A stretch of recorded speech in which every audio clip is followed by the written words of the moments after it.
हर इंसान अपने जीवन में किसी न किसी क्षण उदासी और निराशा का सामना करता है। कुछ लोगों के लिए यह एक अस्थायी स्थिति होती है, जबकि कुछ लोग इस उदासी में इतने गहरे डूब जाते हैं कि उन्हें इससे बाहर निकलने का रास्ता ही नहीं सूझता। आज की तेज तर्रार दुनिया में, जहां हर व्यक्ति अपने जीवन में कुछ पाने की होड़ में है, वहीं अधिकतर लोग उदासी, बेचैनी और तनाव से घिरे रहते हैं। ये उदासी हमें मानसिक, भावनात्मक और शारीरिक रूप से प्रभावित करती है और जीवन का आनंद छीन लेती है। इसी उदासी के चक्र से बाहर निकलने के लिए गौतम बुद्ध की शिक्षाएं आज भी उतनी ही प्रासंगिक हैं जितनी उनके समय में थी। यह कहानी एक ऐसे व्यक्ति की है जो हमेशा उदास और निराश रहता था। वह बुद्ध के पास आया और बुद्ध ने उसे अपने ज्ञान के माध्यम से उस उदासी से बाहर निकलने का मार्ग दिखाया। यह कहानी हमें यह सिखाती है कि कैसे हम अपनी उदासी और निराशा से उबर सकते हैं और एक संतुलित, शांतिपूर्ण जीवन जी सकते हैं। किसी समय की बात है, एक गांव में एक व्यक्ति रहता था जो हर समय दुखी और निराश रहता था। उसकी आंखों में हमेशा आंसू भरे रहते थे, चेहरा मुरझाया हुआ और मन में एक गहरी उदासी समाई हुई थी। वह व्यक्ति अपने जीवन में कुछ भी करने में असमर्थ था, क्योंकि उसकी उदासी उसे अंदर से खोखला कर चुकी थी।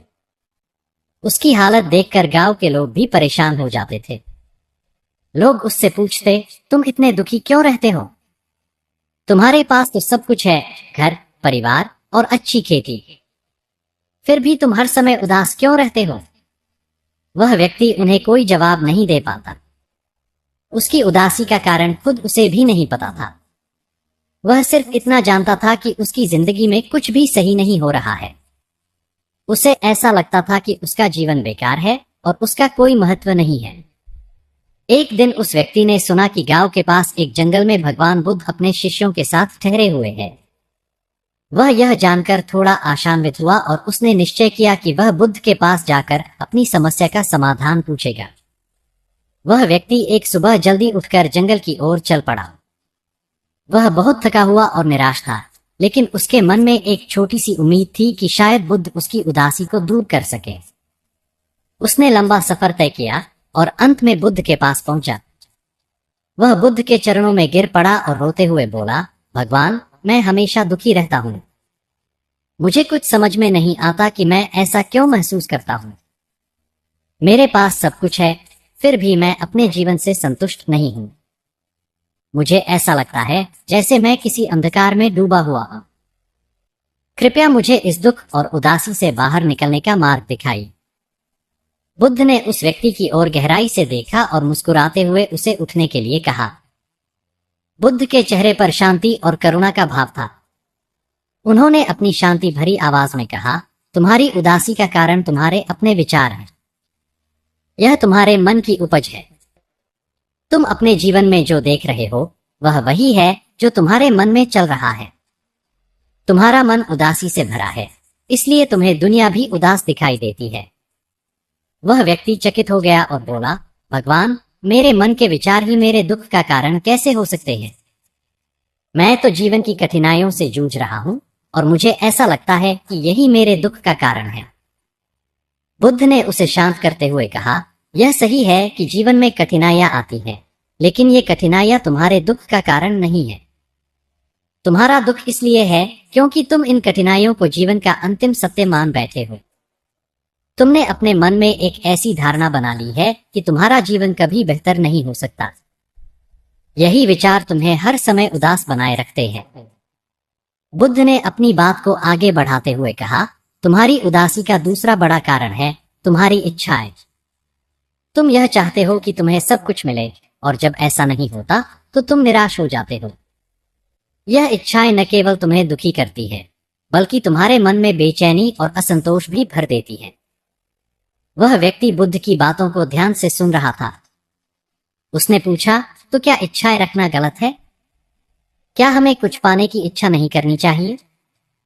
बुद्ध ने उत्तर दिया, इच्छाएं रखना गलत नहीं है, लेकिन जब तुम अपनी इच्छाओं को अपने ऊपर हावी होने देते हो, तब वे तुम्हें दुख का कारण बनती हैं। इच्छाएं तब तक ठीक हैं जब तक वे तुम्हारे जीवन को प्रभावित नहीं करती, लेकिन जब तुम अपनी इच्छाओं के पीछे भागते हो और उन्हें ही अपने जीवन का उद्देश्य बना लेते हो, तब वे तुम्हें अंदर से कमजोर कर देती हैं।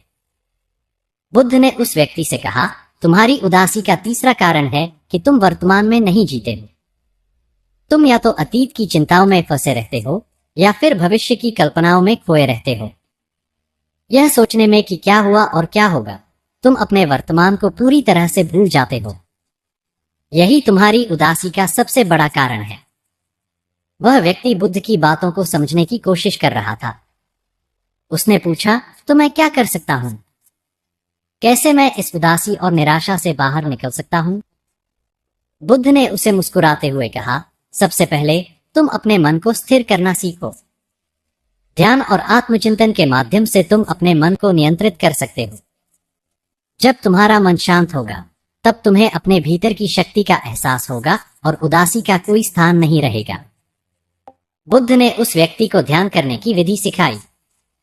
उन्होंने कहा, हर दिन थोड़ी देर के लिए अपने मन को शांत करने की कोशिश करो। अपनी सांसों पर ध्यान केंद्रित करो और अपने विचारों को आने और जाने दो। जब तुम्हारा मन स्थिर होगा, तब तुम्हें अपने भीतर शांति का अनुभव होगा। धीरे धीरे तुम्हारी उदासी खत्म हो जाएगी और तुम अपने जीवन में संतुलन और शांति प्राप्त करोगे। वह व्यक्ति बुद्ध के कहे अनुसार ध्यान करने लगा।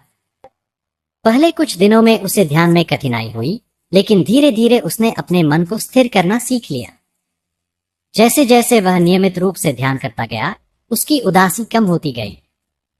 उसने महसूस किया कि उसका दुख और उदासी केवल उसके विचारों का परिणाम थे। धीरे धीरे उस व्यक्ति ने बुद्ध की शिक्षाओं को अपने जीवन में लागू करना शुरू किया। उसने अपने अतीत की चिंताओं और भविष्य की आशंकाओं को छोड़ दिया और वर्तमान में जीने का प्रयास किया। उसने अपने जीवन में छोटी छोटी खुशियों को देखना और महसूस करना शुरू किया। वह अब हर सुबह उठकर सूरज की किरणों का आनंद लेता था, अपने परिवार के साथ समय बिताता था और जो कुछ उसके पास था उसे देखकर संतुष्ट होता था। उस व्यक्ति ने सीखा कि उदासी का कारण बाहरी परिस्थितियां नहीं होती, बल्कि हमारे विचार और इच्छाएं ही हमें दुखी करती है। जब हम अपने मन को स्थिर कर लेते हैं, तब हम इन विचारों और इच्छाओं पर नियंत्रण पा सकते हैं और हमारा जीवन आनंदमय हो जाता है। बुद्ध ने उस व्यक्ति को एक और महत्वपूर्ण शिक्षा दी, जीवन में कुछ भी स्थायी नहीं है। चाहे वह दुख हो या सुख, सब कुछ अस्थायी है। जब तुम यह समझ लोगे कि हर परिस्थिति बदलती है, तब तुम्हें जीवन में उदासी का अनुभव नहीं होगा। जीवन का हर पल अस्थायी है और यही इसकी खूबसूरती है। जब तुम इस सच्चाई को स्वीकार कर लोगे, तब तुम्हारा मन शांति में रहेगा। यह बात सुनकर वह व्यक्ति धीरे धीरे समझने लगा कि उसकी उदासी का कारण उसका यह विश्वास था कि उसकी परिस्थितियां कभी नहीं बदलेंगी। अब वह जान गया था कि जीवन में कुछ भी स्थायी नहीं होता और हर परिस्थिति बदलती है। कई महीनों की साधना और ध्यान के बाद उस व्यक्ति का जीवन पूरी तरह बदल गया। उसकी उदासी और निराशा अब उसे घेर नहीं पाती थी। उसने बुद्ध की शिक्षाओं के माध्यम से जीवन में शांति और संतुलन प्राप्त कर लिया था। वह अब हर दिन को एक नई शुरुआत के रूप में देखता था और उसे यह विश्वास था कि चाहे जीवन में कितनी भी कठिनाइयां आए, वे अस्थायी हैं और उनका अंत निश्चित है। गौतम बुद्ध की यह प्रेरणादायक कहानी हमें यह सिखाती है कि उदासी और निराशा का सामना करना हमारे जीवन का एक हिस्सा है, लेकिन हम इसे अपने ऊपर हावी नहीं होने दे सकते। ध्यान, आत्मचिंतन और वर्तमान में जीने की कला के माध्यम से हम अपने मन को शांत कर सकते हैं और उदासी से मुक्त हो सकते हैं। जब हम यह समझ जाते हैं कि जीवन की हर परिस्थिति अस्थायी है, तब हम अपने जीवन को नए दृष्टिकोण से देख सकते हैं और सच्ची शांति प्राप्त कर